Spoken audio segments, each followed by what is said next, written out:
हम कोपेन का जलवायु प्रदेश कर रहे थे, उसी को आज हम कंटिन्यू करेंगे। कोपेन का जो जलवायु वर्गीकरण है, क्लाइमेटिक क्लासिफिकेशन, वो हम भारत की जलवायु प्रदेशों के अंतर्गत देख रहे थे। जैसे हमने देखा स्टार्टिंग में, इंडिया के क्लाइमेट को दो तरह से देखा जा सकता है, सीजन्स के बेसिस पर और क्लाइमेटिक रीजन्स के बेसिस पर। तो जलवायु प्रदेशों के आधार पर हम देख रहे थे भारत को। इसमें हम कोपेन का जलवायु वर्गीकरण देख रहे थे। कौन थे कोपेन? जर्मन मौसम वैज्ञानिक थे। इन्होंने जो जलवायु प्रदेशों का वर्गीकरण दिया, क्लासिफिकेशन, वो वेजिटेशन, रेनफॉल और टेम्परेचर, इन पे बेस्ड इन्होंने अपना क्लाइमेटिक क्लासिफिकेशन प्रेजेंट किया। इन्होंने, कोपेन ने क्या यूज किया? इंग्लिश लेटर्स यूज किए, इंग्लिश अल्फाबेट के लेटर्स जो है, अक्षर, उनका उपयोग किया ताकि वो जलवायु प्रदेशों के बारे में हमें जानकारी दे सके। तो कौन कौन से लेटर्स यूज किए उन्होंने? ए यूज किया उन्होंने उष्ण कटिबंधीय के लिए, बी यूज किया उन्होंने शुष्क जलवायु के लिए, और बी में उन्होंने और क्लासिफाई किया आगे। बी में जहां पर उन्होंने एस यूज किया उसका मतलब था सेमी एरिड, जहां डब्ल्यू यूज किया कैपिटल वाला उसका मतलब था एरिड, और हॉट के लिए स्मॉल एच, कोल्ड के लिए स्मॉल के। ये सब हम कल देख चुके हैं। फिर सब ट्रॉपिकल के लिए उन्होंने यूज किया कैपिटल सी, टेम्परेट के लिए या शीतोष्ण कटिबंधीय के लिए उन्होंने यूज किया कैपिटल डी, ई उन्होंने यूज किया ध्रुवीय जलवायु के लिए, पोलर क्लाइमेट के लिए। और फिर बाकी जो छोटे मोटे लेटर्स हैं, F for full year rain, M for monsoon, S for summer dry, मतलब ग्रीष्म ऋतु जहां शुष्क होती है उसके लिए, small W for winter dry, शुष्क शीत ऋतु के लिए, और स्मॉल जी गंगा के मैदान के लिए, और स्मॉल सी उन्होंने यूज किया शॉर्ट कूल समर के लिए, लघु शुष्क लघु एवं कम गर्म ग्रीष्म ऋतु के लिए। तो इन सब के बेसिस पर हमने एएमडब्ल्यू प्रदेश देख लिया था। एएमडब्ल्यू प्रदेश का नाम है monsoon type with short dry season. यहाँ पर शुष्क ऋतु छोटी क्यों होती है? क्योंकि यहाँ मानसून का आगमन सबसे पहले होता है, निवर्तन सबसे अंत में होता है। कितनी बारिश होती है? 200 सेंटीमीटर से ज्यादा बारिश होती है। कर्नाटक, केरल में विस्तृत है। ज्यादा बारिश और उच्च तापमान 18 डिग्री सेल्सियस से अधिक तापमान रहता है हमेशा। इसकी वजह से यहाँ क्या पाए जाते हैं? सदाबहार वन पाए जाते हैं। ये सब हम देख चुके हैं कल की क्लास में। फिर अब दूसरा जो है जलवायु प्रदेश, ये भी हमने डिस्कस किया था, एएस जलवायु प्रदेश, जिसका मतलब है monsoon with dry summer season, शुष्क ग्रीष्म ऋतु वाला मॉनसून प्रदेश। यहाँ पर जो शुष्क ग्रीष्म ऋतु है उसके साथ साथ यहाँ जो टेम्परेचर पाया जाता है, जितने भी ए वाले प्रदेश हैं वहाँ 18 डिग्री सेल्सियस से ज्यादा उच्च तापमान पाया जाता है। और यहाँ पर हाई टेम्परेचर के साथ साथ रेनफॉल, वर्षा वैसे गर्मियों में नहीं होती पर सर्दियों में होती है। किसकी वजह से? एक तो नॉर्थ ईस्ट मानसून विंड्स की वजह से, उत्तर पूर्वी मानसून पवनें जो आती है उनके कारण, प्लस यहाँ पे चक्रवातों के कारण भी वर्षा होती है। और जो रेनफॉल यहाँ रिसीव होती है वो 100 से 200 सेंटीमीटर के बीच में होती है, 100 से 200। इसीलिए यहाँ आर्द्र पतझड़ वनस्पति पाई जाती है, मॉइस्ट डेसिडस वेजिटेशन, या कुछ एक क्षेत्रों में मिश्रित वन भी मिलेंगे आपको, मिक्स्ड फॉरेस्ट। उसका मतलब कहीं कहीं कुछ आपको एवरग्रीन फॉरेस्ट मिलेंगे, बाकी आपको मॉइस्ट डेसिडस या आर्द्र पतझड़ वन मिलेंगे मोस्टली यहाँ पर। ये कोरोमंडल कोस्ट वाले रीजन में है ये क्लाइमेटिक रीजन। और कोरोमंडल तट में कहाँ कहाँ? आंध्र प्रदेश और तमिलनाडु का जो तटवर्ती क्षेत्र है वहां पर। तो ये जलवायु प्रदेश भी हम देख चुके थे। आज हमें बात करनी है ट्रॉपिकल सवाना टाइप क्लाइमेट की, या उष्ण कटिबंधीय सवाना प्रकार की जलवायु की। अब देखिए उष्ण कटिबंधीय सवाना जलवायु कहाँ है? तो ये मुख्यतः आपको ट्रॉपिक ऑफ कैंसर के दक्षिण में मिलेगी। ट्रॉपिक ऑफ कैंसर के दक्षिण में मतलब कर्क रेखा के दक्षिण में स्थित है ये जलवायु प्रदेश, जितना भी साउथ में पार्ट है। तो ट्रॉपिक ऑफ कैंसर जिस जिस स्टेट से गुजरती है, कर्क रेखा जिन जिन राज्यों से गुजरती है, उनका थोड़ा सा दक्षिणी भाग इस जलवायु में आता है। जैसे गुजरात, राजस्थान का, एमपी का, तो इन सब राज्यों का दक्षिणी भाग जो है उसमें थोड़ा थोड़ा प्रदेश आपको AW वाला मिलेगा। छत्तीसगढ़, झारखंड का थोड़ा सा भाग, तो ये सब राज्य जो है इनका दक्षिणी भाग हिस्सा आपको इस जलवायु प्रदेश में देखने को मिलेगा। तो अगर हम स्टेट्स का डिस्ट्रीब्यूशन देखें तो कौन कौन से स्टेट्स इसमें सम्मिलित होंगे?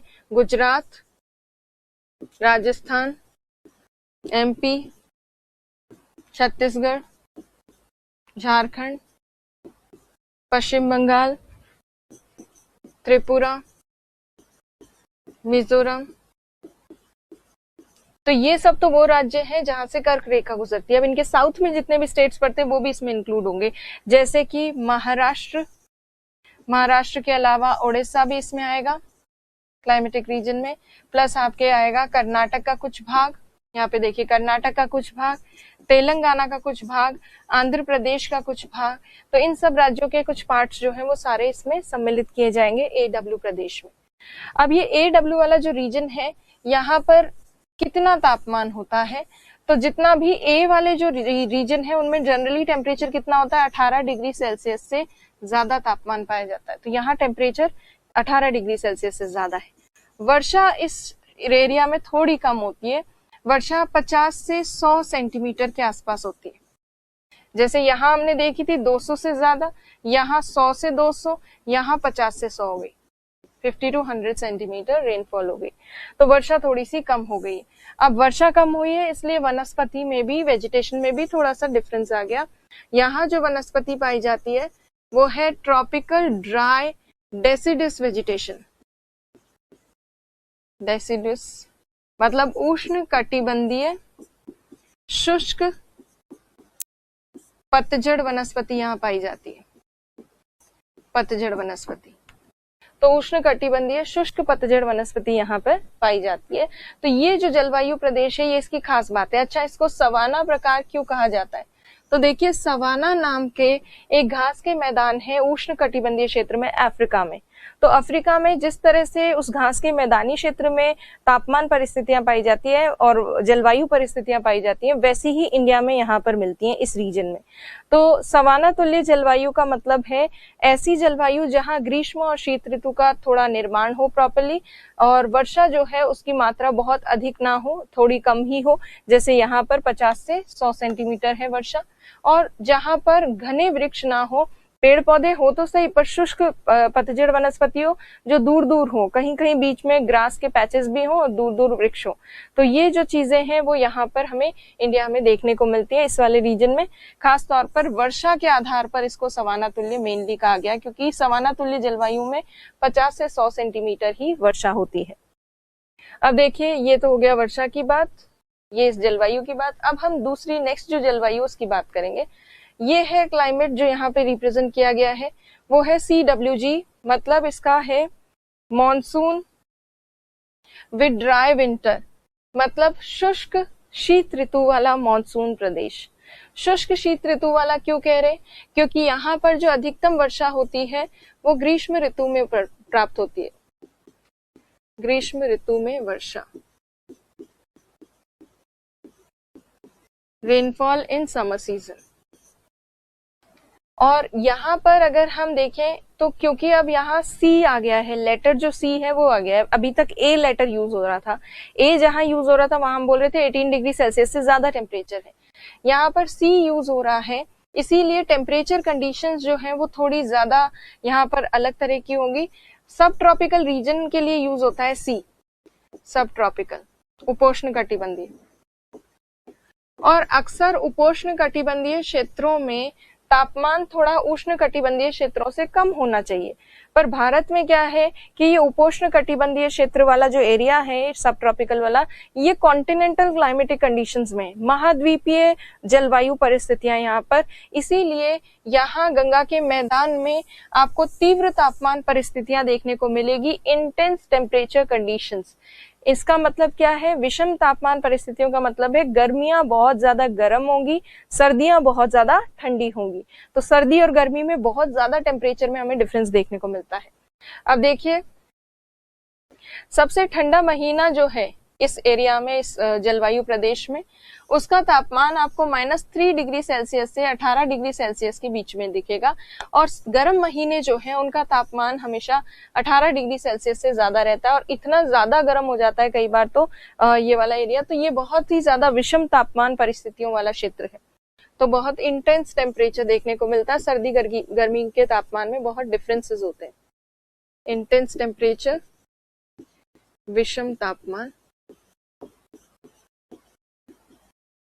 वर्षा की यदि बात करें तो क्योंकि कोपेन ने इस जलवायु प्रदेश को भारत के बहुत बड़े एरिया में बताया है, इसीलिए अगर हम पूरे क्लाइमेटिक रीजन को देखें तो यहाँ डिफरेंट रेनफॉल कंडीशंस देखने को मिलती है।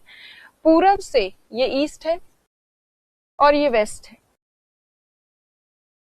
पूरब से जैसे जैसे पश्चिम की ओर बढ़ते हैं, ईस्ट से वेस्ट की तरफ आने पर धीरे धीरे वर्षा की मात्रा जो है वो थोड़ी कम हो जाती है।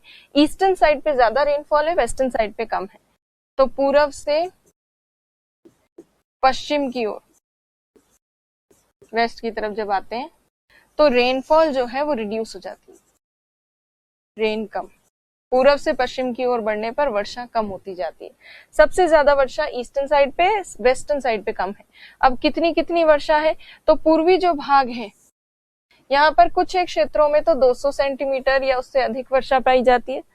फिर जैसे आप थोड़ा पश्चिम में आते हैं तो यहाँ पर आपको 100 से 200 सेंटीमीटर वर्षा मिलती है इस पर्टिकुलर एरिया में। और पश्चिम में चले जाते हैं तो 50 से 100 सेंटीमीटर वर्षा की स्थिति देखने को मिलती है। तो इस जलवायु प्रदेश में कोई रेनफॉल फिक्स नहीं है। 200 से लेकर, और 200 से कुछ एक क्षेत्र में ज्यादा भी है, 200 से लेकर और 50 सेंटीमीटर तक भी आपको रेनफॉल कंडीशंस देखने को मिलती है। तो वर्षा 50 से 200 सेंटीमीटर के आसपास तक लगभग पाई जाती है, जो पूर्व से पश्चिम की तरफ कम होती जाती है। अगर डिफरेंट रेनफॉल कंडीशंस है तो वेजिटेशन कंडीशंस, वनस्पति परिस्थितियां भी अलग अलग होंगी इन सब रीजन्स में, क्षेत्रों में। और जहां ज्यादा बारिश हो रही है वहां सदाबहार वनस्पति होगी। तो पूर्वी भाग जो है ईस्टर्न साइड, वहां पर एवरग्रीन वेजिटेशन पाई जाती है, एवरग्रीन सदाबहार वनस्पति। फिर जैसे ही थोड़ा सा पश्चिम में आते हैं, जहां 100 से 200 वर्षा वाला क्षेत्र है, वहां पर उष्ण कटिबंधीय आर्द्र पतझड़ वनस्पति पाई जाती है, आर्द्र पतझड़ वनस्पति, जिसे हम कहते हैं इंग्लिश में tropical moist deciduous vegetation. Deciduous vegetation. फिर और थोड़ा पश्चिम में आ जाएंगे तो उष्ण कटिबंधीय शुष्क पतझड़ वनस्पति, पतझड़ वनस्पति मतलब dry deciduous vegetation, deciduous vegetation. तो ईस्ट से वेस्ट की तरफ वनस्पति के प्रकार भी आपको अलग अलग देखने को मिलते हैं इस जलवायु प्रदेश में। और इसका जो CWG नाम है, C सब ट्रॉपिकल की वजह से, W विंटर ड्राई की वजह से और G गंगा के मैदान की वजह से, क्योंकि ज्यादातर ये क्लाइमेटिक रीजन आपको गंगा प्लेन्स में देखने को मिलेगा, ये गंगा के मैदानी क्षेत्र में। तो ये इस जलवायु की खास बातें हैं, मेन चीजें हैं। टेम्परेचर इंटेंस, रेनफॉल चेंज हो रही है ईस्ट से वेस्ट की तरफ, और वेजिटेशन भी चेंज हो रही है। अच्छा, कौन कौन से स्टेट्स में है ये वाला जलवायु प्रदेश, तो यहाँ अगर देखें तो थोड़ा बहुत पंजाब, हरियाणा, दिल्ली, राजस्थान का पूर्वी भाग, यूपी, MP, गुजरात का थोड़ा सा भाग, यहाँ पर झारखंड, छत्तीसगढ़, बिहार और पश्चिम बंगाल, असम, मेघालय और आगे यहाँ नागालैंड, उसके बाद मणिपुर, मिजोरम, त्रिपुरा का कुछ भाग, ये सारे राज्यों में ये विस्तृत है ये वाला जलवायु प्रदेश। तो ये क्लाइमेटिक रीजन आपको क्लियर होगा। अब हम बात करते हैं नेक्स्ट क्लाइमेटिक रीजन की, जो है BSHW। BSHW जो क्लाइमेटिक रीजन है, इसका नाम है semi arid steppe type climate, steppe प्रकार की, अर्धशुष्क स्टेपी प्रकार की जलवायु। स्टेपी किसका नाम है, तो स्टेपी ये यूरेशिया में स्थित घास के मैदान का नाम है, शीतोष्ण कटिबंधीय घास के मैदान का नाम। यूरेशिया मतलब यूरोप और एशिया में टेम्परेट ग्रासलैंड्स है, उनका नाम है। और स्टेपी वाले जो ग्रासलैंड है वहां पर टेम्परेचर तो ठीक है, टेम्परेचर की वजह से यहाँ स्टेपी नहीं कहा गया इसको, इसे कहा गया शुष्कता की वजह से स्टेपी। तो स्टेपी जो क्लाइमेटिक रीजन होता है या स्टेपी जो ग्रासलैंड वाला रीजन है, वहां सेमी एरिड कंडीशंस होती हैं, अर्ध शुष्क परिस्थितियां, बहुत ज्यादा बारिश नहीं होती है। तो टेम्परेचर की वजह से हम इसे स्टेपी प्रदेश नहीं कह रहे, हम किसकी वजह से, शुष्कता के कारण इसे स्टेपी प्रदेश कह रहे हैं। तो ये जो स्टेपी प्रदेश है यहाँ पर कहाँ पे विस्तृत है इंडिया में, तो वो देखिए पहले। एक तो आपको नॉर्थ वेस्टर्न इंडिया में मिलेगा और एक सदर्न इंडिया में। नॉर्थ वेस्टर्न इंडिया में आपको ये मेनली पंजाब, थोड़ा सा कुछ एक पार्ट हरियाणा का भी मान सकते हैं इसमें, राजस्थान और गुजरात। तो उत्तर भारत में तो इन राज्यों में विस्तृत है। दक्षिण भारत में भी, प्रायद्वीपीय भारत के आंतरिक भाग में, पेनिनसुलर इंडिया के इंटरनल पार्ट में, जो वेस्टर्न घाट का रेन शैडो रीजन है, वृष्टि छाया क्षेत्र, उस वृष्टि छाया क्षेत्र में, वृष्टि छाया क्षेत्र। इस वृष्टि छाया क्षेत्र में पश्चिमी घाट के आपको पेनिनसुलर इंडिया के इंटरनल पार्ट में ये रीजन देखने को मिलेगा। अब प्रायद्वीपीय भारत में कहाँ कहाँ विस्तृत है, तो देखिए थोड़ा सा महाराष्ट्र में, थोड़ा कर्नाटक में, थोड़ा सा यहाँ तेलंगाना में, थोड़ा आंध्र प्रदेश में, और थोड़ा यहाँ पड़ोस में छत्तीसगढ़ में। इन सब राज्यों में थोड़ा थोड़ा ये वाला जो रीजन है ये एक्सटेंडेड है। तो रेन शैडो रीजन की वजह से वृष्टि छाया क्षेत्र के कारण ये प्रदेश बना है उत्तर भारत में और दक्षिण भारत में। उत्तर भारत में क्यों? क्योंकि अरावली के पश्चिम का भाग है। अरावली के पश्चिम में वेस्टर्न साइड पे अरेबियन सी की मॉनसून शाखा को अरावली पर्वत रोकता नहीं है, इसलिए ज्यादा बारिश नहीं हो पाती। तो अब तापमान की अगर बात करें तो यहाँ बहुत विषम तापमान देखने को मिलता है। विषम तापमान या इंटेंस टेम्परेचर। विषम तापमान कैसे? सर्दियां बहुत ठंडी होती हैं, गर्मियां बहुत ज्यादा गर्म होती हैं। जिस तरह से डेजर्ट्स में मरुस्थलीय क्षेत्रों में होता है उसी तरह से लगभग यहाँ पे थोड़ा बहुत देखने को मिलता है। तो इंटेंस टेम्परेचर कंडीशंस है। रेनफॉल की, वर्षा की अगर हम बात करें तो रेनफॉल यहाँ पर कम देखने को मिलती है, 25 से 50 सेंटीमीटर के आसपास ही यहाँ पर वर्षा है। और इस वर्षा वाली स्थिति में वनस्पति कैसी विकसित हो सकती है? हम वेजिटेशन कर चुके हैं तो आपको ध्यान होगा ऐसे क्षेत्रों में वनस्पति जो विकसित होती है वो है कांटेदार वनस्पति। कांटेदार वनस्पति जिसे कहते हैं थॉर्नी वेजिटेशन। थॉर्नी वेजिटेशन में क्या आ गई? खेजड़ी, बबूल आदि ये सब यहाँ पर पाए जाते हैं इस वाले जलवायु प्रदेश में। तो इस क्लाइमेटिक रीजन की यही खास बातें हैं। अब इसके बाद हम बात करेंगे BWHW की। BWHW का अर्थ है हॉट डेजर्ट, गर्म मरुस्थल। ये गर्म मरुस्थल केवल आपको पश्चिमी राजस्थान में देखने को मिलेगा। और इस गर्म मरुस्थलीय क्षेत्र में तापमान जो है वो बहुत ही ज्यादा विषम होता है। रातें बहुत ज्यादा ठंडी होती हैं, दिन बहुत ज्यादा गर्म होते हैं, और गर्मियां बहुत ज्यादा गर्म होती हैं और सर्दियां काफी ज्यादा ठंडी होती हैं। तो दिन रात में भी विषमता है और ओवरऑल सीजन्स में भी अगर हम देखें तो वो उसमें भी हमें विषमता देखने को मिलती है। दैनिक तापांतर जो होता है वो सर्वाधिक यहाँ देखने को मिलता है। दैनिक तापांतर या डायरनल टेम्परेचर वेरिएशन जो है वो हाईएस्ट यहीं पे मिलता है इंडिया में, क्योंकि दैनिक तापांतर सबसे ज्यादा कहाँ होता है? गर्म मरुस्थलों में होता है सबसे ज्यादा। तो यहीं इसी गर्म मरुस्थल में इस तरह का दैनिक तापांतर सबसे ज्यादा देखने को मिलता है। वर्षा की अगर बात करें तो आपको पता ही है कि मरुस्थलों में वर्षा अक्सर कितनी होती है? 25 सेंटीमीटर से कम वर्षा, 25 सेंटीमीटर से कम वर्षा देखने को मिलती है। और कम वर्षा के कारण यहाँ जो वनस्पति विकसित होती है वो कैसी है? ज़ेरोफाइट्स। ज़ेरोफाइट्स या फिर इसको कहते हैं मरुद्भिद, मरुद्भिद वनस्पति। तो ये मरुद्भिद वनस्पति किस प्रकार की होती है? मोटा तना होता है, गहरी जड़ें होती है, केवल कांटे होते हैं, पत्तियां नहीं होती। ये हम पहले वनस्पति में देख चुके हैं।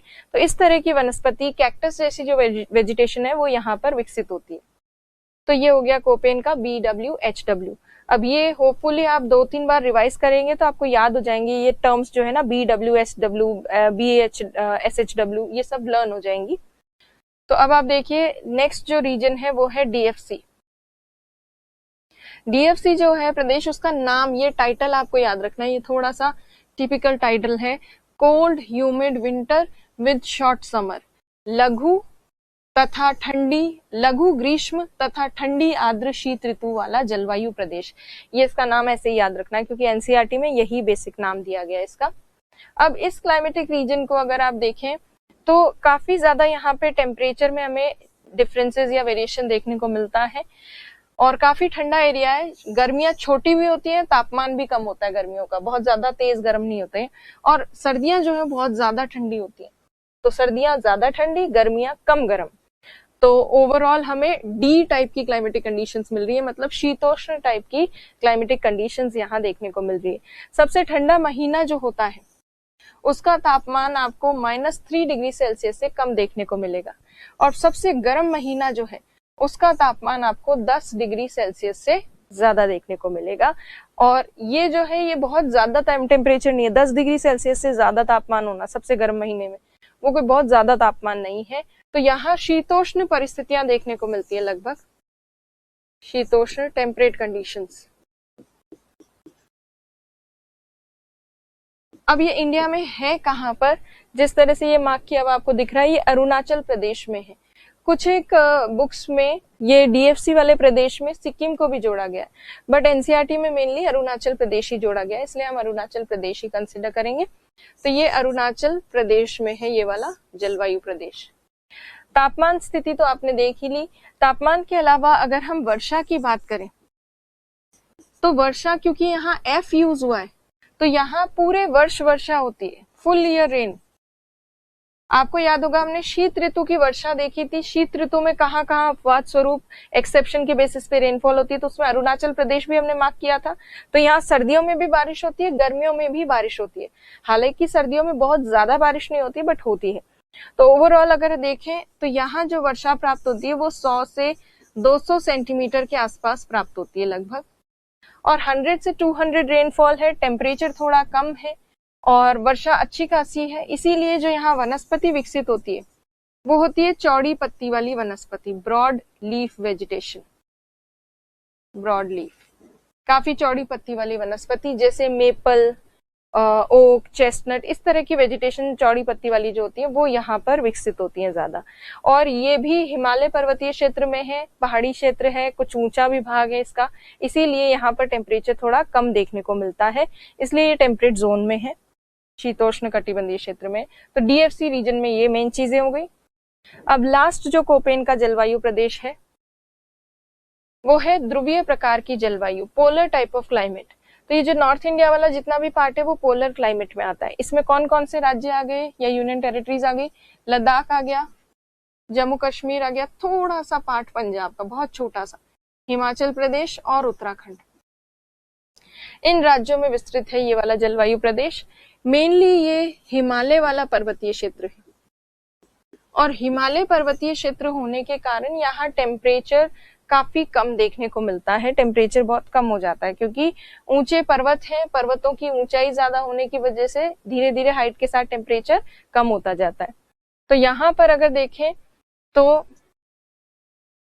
तापमान लगभग आपको पूरे पूरे साल भर ही आपको, चाहे गर्मी हो चाहे सर्दी हो, -10 डिग्री सेल्सियस, मतलब 10 डिग्री सेल्सियस से कम ही मिलेगा। सर्दियों में तो 0 डिग्री सेल्सियस से भी कम हो जाता है। Through out the year 10 degree Celsius से कम टेम्परेचर देखने को मिलता है। तो तापमान तो ये है, कोल्ड है, काफी ठंडा क्षेत्र है, क्योंकि हिमालय क्षेत्र है, ऊंचाई ज्यादा है, इसीलिए ठंडा क्षेत्र है। और अगर हम वर्षा की बात करें, रेनफॉल, तो यहाँ पर रेनफॉल कोई फिक्स्ड नहीं है। जैसे जैसे हम साउथ से नॉर्थ की तरफ जाते हैं वैसे वैसे वर्षा की मात्रा कम हो जाती है, क्योंकि साउथ की तरफ इसका जो दक्षिणी भाग है इस जलवायु प्रदेश का, वहां हिमालय है, ऊंचे हिमालय वाले क्षेत्र में काफी ज्यादा बारिश होती है। और जैसे जैसे हम दक्षिण से उत्तर की तरफ जाते हैं तो वैसे वैसे हिमालय का वृष्टि छाया क्षेत्र आ जाता है, इसीलिए दक्षिण से उत्तर की तरफ जाने पर वर्षा कम होती जाती है। और इस मुख्य हिमालय के, मेन हिमालय की जो श्रेणियां हैं, ग्रेट हिमालय, बृहद हिमालय वगैरह, इनके पीछे की तरफ जो ट्रांस हिमालय वाला भाग है वहां तो अर्ध शुष्क परिस्थितियां पाई जाती है। रेन शैडो रीजन में है वो ट्रांस हिमालय वाला भाग, इसलिए तो यहाँ वर्षा कम, दक्षिण से उत्तर की ओर कम होती है। प्लस लद्दाख जो है, लद्दाख में तो वर्षा काफी कम हो जाती है, इसी वजह से लद्दाख में शुष्क और अर्ध शुष्क परिस्थितियां हैं। और शुष्क परिस्थितियां इसलिए है क्योंकि ये लद्दाख वाला एरिया रेन शैडो रीजन में है, वृष्टि छाया क्षेत्र में, रेन शैडो। और रेन शैडो रीजन में होने की वजह से ये लद्दाख वाला जो क्षेत्र है ये एक भारत का ठंडा मरुस्थलीय क्षेत्र है, कोल्ड डेजर्ट है इंडिया का। तो ये एक ऐसा जलवायु प्रदेश है जहां वर्षा की स्थिति अलग अलग देखने को मिलती है। कुछ एक क्षेत्रों में ठंडे मरुस्थलों की भी स्थिति देखने को मिलती है। और उसके साथ साथ क्योंकि पर्वतीय क्षेत्र है तो आपको पता है कि माउंटेन रीजन में हाइट के साथ साथ जैसे जैसे ऊपर जाते हैं वनस्पति के अलग अलग प्रकार मिलते हैं। जैसे कि नीचे तो मिलेंगे आर्द्र पतझड़ वनस्पति, फिर ऊपर मिलेंगे उपोष्ण कटिबंधीय पर्वतीय वनस्पति, सब ट्रॉपिकल माउंटेन वेजिटेशन। उसके बाद फिर आपको मिलेंगे कोणधारी वनस्पति, कोनिफेरस वेजिटेशन, अल्पाइन वनस्पति, और उसके ऊपर फिर कुछ हिस्सा ऐसा होगा जो हमेशा बर्फ से ढका होगा। तो हिमालय पर्वतीय क्षेत्र होने की वजह से यहाँ पर ऊंचाई के साथ विभिन्न प्रकार की वनस्पति देखने को मिलती है। ऐसी विभिन्न प्रकार की वनस्पति को किस तरह से दर्शाया जा सकता है, एक टर्म हम लिख सकते हैं कि यहाँ पर्वतीय वनस्पति पाई जाती है, या फिर माउंटेन वेजिटेशन जो है वो यहाँ पे पाई जाती है, वो आप लिख सकते हैं। तो ये हो गए कोपेन के जलवायु प्रदेश। कोपेन के क्लाइमेटिक क्लासिफिकेशन जो है उनको याद करना है, अच्छे से नोट्स बनाना है और लिखना है। अब इसके बाद कोपेन से ही जुड़ा हुआ ट्रिवार्थ नाम के एक वैज्ञानिक थे, उन्होंने कोपेन के क्लासिफिकेशन को थोड़ा और मॉडिफाई करके प्रेजेंट किया। तो उनके क्लासिफिकेशन को और हम देख लेते हैं। तो देखिए, ट्रिवार्थ जो है, ट्रिवार्थ नाम के वैज्ञानिक ने या जलवायु वैज्ञानिक ने क्या किया कि कुछ वर्गीकरण प्रेजेंट किया, कोपेन वाले को ही थोड़ा सा संशोधित करके मॉडिफाई करके। इन्होंने कब प्रपोज किया ये ट्रिवार्था का क्लासिफिकेशन? 1968 में। और ये रिवाइज कब हुआ, कब इसमें ट्रिवार्थ वाले जलवायु वर्गीकरण में कब संशोधन हुआ? 80 में, 1980 में। अब कोपेन के जलवायु प्रदेशों को ही उन्होंने थोड़ा सा संशोधित किया है। अब इन्होंने क्या किया है ट्रिवार्थ ने, वो देखिए। तो ट्रिवार्थ ने जिस तरह से कोपेन ने ए बी सी डी और ये सब यूज किए हैं, वैसे ही ट्रिवार्थ ने भारत में जलवायु प्रदेश जो है या पूरा क्लाइमेट जो है उसको 4 पार्ट्स में बांटा है, और उन 4 पार्ट्स के भी सब पार्ट्स बताए हैं। फिर सब पार्ट्स, उपभाग,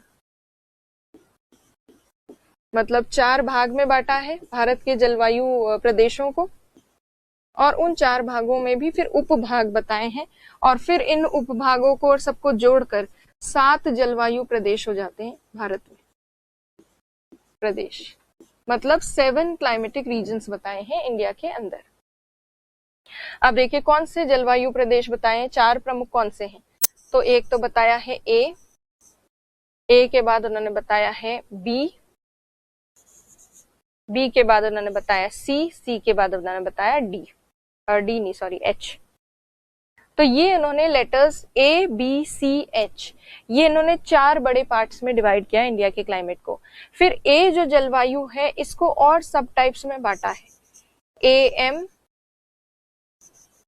फिर उसके बाद ए एम के बाद जो दूसरा उन्होंने यूज किया है ए डब्ल्यू, ए एस इन्होंने नहीं बताया, बी में इन्होंने बी एस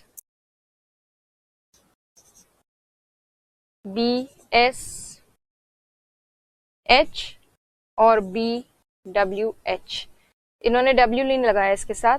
फिर सी वाली जो जलवायु है उसमें उन्होंने बताया सी ए डब्ल्यू, उसका जो उपभाग है वो सी ए डब्ल्यू। एच वाला जो है उसमें तो एच ही उन्होंने यूज किया है। तो ए बी सी और एच, इनके सब टाइप्स ये A M, A W, B S H, B W H, C A W और एच। 1 2 3 4 5 6 7, तो टोटल जो उन्होंने क्लाइमेट क्लासिफिकेशन किए हैं वो है ए एम, उसके बाद ए डब्ल्यू, उसके बाद B S H, B W H, उसके बाद सी ए डब्ल्यू और एच। ये जलवायु प्रदेश बताएं 5 and 6 and 7। तो ये कोपेन के वर्गीकरण को थोड़ा सा मॉडिफाई करके कोपेन के ही लेटर्स जैसे ही लेटर्स यूज किए हैं, थोड़ा सा उनको चेंज कर दिया है, बस यही चीज उन्होंने की है। और आप देखिए कोपेन में जहां पर हमने AMW यूज किया था उसकी जगह इन्होंने ट्रिवार्थ ने यूज किया AM केवल, जहां पे AW यूज हुआ था वो AW सेम है। फिर प्रायद्वीपीय भारत में BSHW बताने की जगह पेनिनसुलर इंडिया में उन्होंने बताया BS, और उत्तर भारत में BSHW बताने की जगह BSH बताया, केवल W हटा दिया। फिर डेजर्ट जो है गर्म मरुस्थल, उसमें कोपेन ने बताया BWHW, इन्होंने बताया केवल BWH, उन्होंने W हटा दिया इसका। और CAW जो कोपेन ने CWG बताया था गंगा के मैदान का, उसमें उन्होंने यूज किया है CAW। और जो हिमालय पर्वतीय क्षेत्र जितने भी माउंटेन रीजन है उसके लिए उन्होंने जो टर्म यूज किया है वो क्या है, H। अब देखिए इनके जो जलवायु प्रदेश है उनको एक एक करके देखते हैं। सबसे पहले हम AM प्रदेश की बात करते हैं। तो AM प्रदेश, कोपेन का जो AMW प्रदेश था एग्जैक्टली वही है, तो ये है AM प्रदेश। और ये AM प्रदेश जो है वही कर्नाटक और केरल के तटवर्ती क्षेत्र में है। भारी वर्षा होती है, 18 डिग्री सेल्सियस से ज्यादा टेम्परेचर होता है, 200 सेंटीमीटर से ज्यादा वर्षा होती है। उन्होंने ये बताया कि यहाँ 27 डिग्री के आसपास तो टेम्परेचर देखने को मिलता ही है, 18 से ज्यादा होता है, 27 डिग्री के आसपास लगभग देखने को मिलता है। तो ये पहला जलवायु प्रदेश है जो त्रिवार्थ ने बताया, एग्जैक्टली सेम है किसके जैसे, कोपेन के जैसा ही है। दूसरा जो जलवायु प्रदेश है जो इन्होंने बताया है वो है B और S। BS जो जलवायु प्रदेश है, यहाँ हमने देखा था कोपेन में क्या था, कोपेन की क्लासिफिकेशन में BSHW था। तो प्रायद्वीपीय भारत में पेनिनसुलर इंडिया के इंटरनल पार्ट में जो सेमी एरिड रीजन है, अर्धशुष्क क्षेत्र है, जिसे स्टेपी प्रकार भी कहते हैं, उस स्टेपी प्रकार को उन्होंने यहाँ पर BS बताया है पेनिनसुलर इंडिया में, प्रायद्वीपीय भारत में।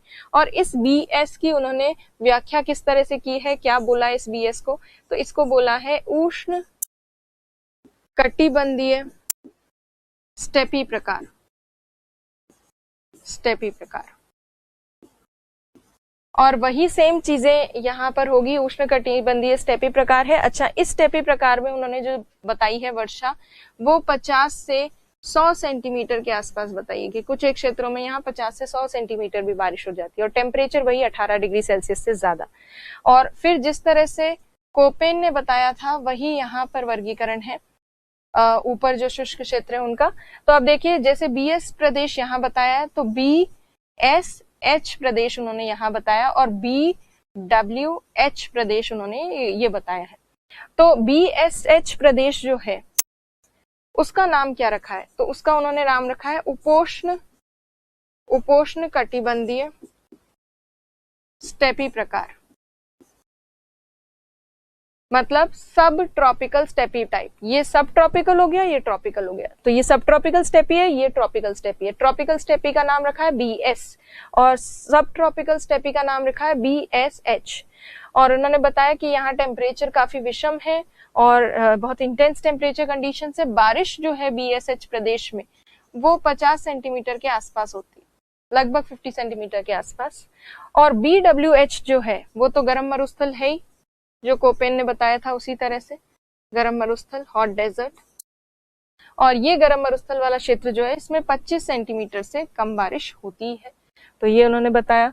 फिर उसके बाद CAW जो प्रदेश है, अच्छा CAW पर जाएं उससे पहले हमने AW नहीं किया, तो ये AMW जो है ये तो मानसून प्रदेश है ही जहाँ पे ज्यादा बारिश होती है। AW रीजन जिस तरह से कोपेन ने बताया था वैसे इन्होंने भी बताया है, ये AW प्रदेश। अच्छा, AMW में उन्होंने एक और खास बात क्या की कि ये त्रिपुरा जो है उसमें उन्होंने AM प्रदेश भी बताया है, और मिजोरम में उन्होंने बताया AW। तो त्रिपुरा में भी AM प्रदेश बताया है यहाँ कर्नाटक केरल के साथ साथ त्रिवार्थ ने। और AW प्रदेश जो है जितना कोपेन में था सेम AW प्रदेश सवाना टाइप, वैसा का वैसा सवाना टाइप यहाँ पर भी बताया है। वही रेनफॉल जो है 100 सेंटीमीटर के आसपास और टेम्परेचर हाई, तो ये सवाना टाइप। ये तो कोपेन में जो थे वही। AMW में क्या खास बात हो गई, कर्नाटक केरल के साथ साथ त्रिपुरा भी जोड़ दिया इन्होंने, और अंडमान निकोबार में तो होगा ही। और CAW प्रदेश जो है, जैसे कोपेन में ने यहाँ पर CWG बताया था वैसे त्रिवार्थ ने बताया CAW। CAW प्रदेश में जो C यूज हुआ है ये तो उपोष्ण कटिबंधीय के लिए हुआ, सब ट्रॉपिकल के लिए। W यूज हुआ है विंटर ड्राई के लिए, शीत ऋतु शुष्क होने के कारण। A जो यूज किया गया है, A यूज करने का पर्पस है कि ग्रीष्म ऋतु में तापमान अधिक, ग्रीष्म ऋतु गर्म है, बहुत ज्यादा तापमान अधिक है, तो गर्म ग्रीष्म ऋतु या अत्यधिक उच्च तापमान वाली ग्रीष्म ऋतु के लिए ए यूज हुआ है यहाँ पर। तो उन्होंने गंगा मैदान यूज नहीं किया, इन्होंने ए यूज किया। ये बताना चाहते हैं कि यहाँ बहुत ज्यादा गर्मी पड़ती है। तो कोपेन में और इनके जलवायु वर्गीकरण में ये छोटा सा फर्क है। और बाकी कोपेन के जैसे ही यहाँ पर भी वही सेम चीज है कि जलवायु वर्षा की मात्रा पूर्व से पश्चिम की तरफ बदलेगी, चेंज होगी, और यहाँ पर टेम्परेचर हाई देखने को मिलेगा। और बाकी ये जो पूरा रीजन है इसे उन्होंने एच प्रदेश बताया, ये पूरा एच है। अब एच प्रदेश को डिस्कस करें उससे पहले कोपेन के CWG प्रदेश यहीं खत्म हो रहा था, जबकि इनका CAW प्रदेश यहाँ थोड़ा बहुत जम्मू कश्मीर तक भी जाता है हल्का सा। तो इनके CAW रीजन में और कोपेन के CAW रीजन में ये फर्क है। और कोपेन के CAW रीजन में सिक्किम भी ऐड था, इसमें ये ऐड नहीं। और बाकी जो एच रीजन है, एच प्रदेश में ये सारा जो कोपेन में ई में था, पोलर रीजन में या ध्रुवीय जलवायु में, वो पूरा एच प्रदेश में आ गया, सिक्किम भी एच प्रदेश में आ गया। एच का मतलब क्या होता है? तो एच का मतलब है हाईलैंड क्लाइमेट, उच्च भूमि की जलवायु, जहां पे पर्वत होते हैं वहां की जलवायु। और पर्वतीय क्षेत्रों की जो जलवायु है उसमें ऊंचाई के साथ तापमान जो है वो कम होता है और वर्षा की स्थिति में भी अंतर आता है और भिन्न प्रकार की वनस्पति देखने को मिलती है, नीचे से लेकर ऊपर तक, डिफरेंट टाइप ऑफ वेजिटेशन। तो ट्रिवार्थ ने इस तरह से जलवायु वर्गीकरण बताया है।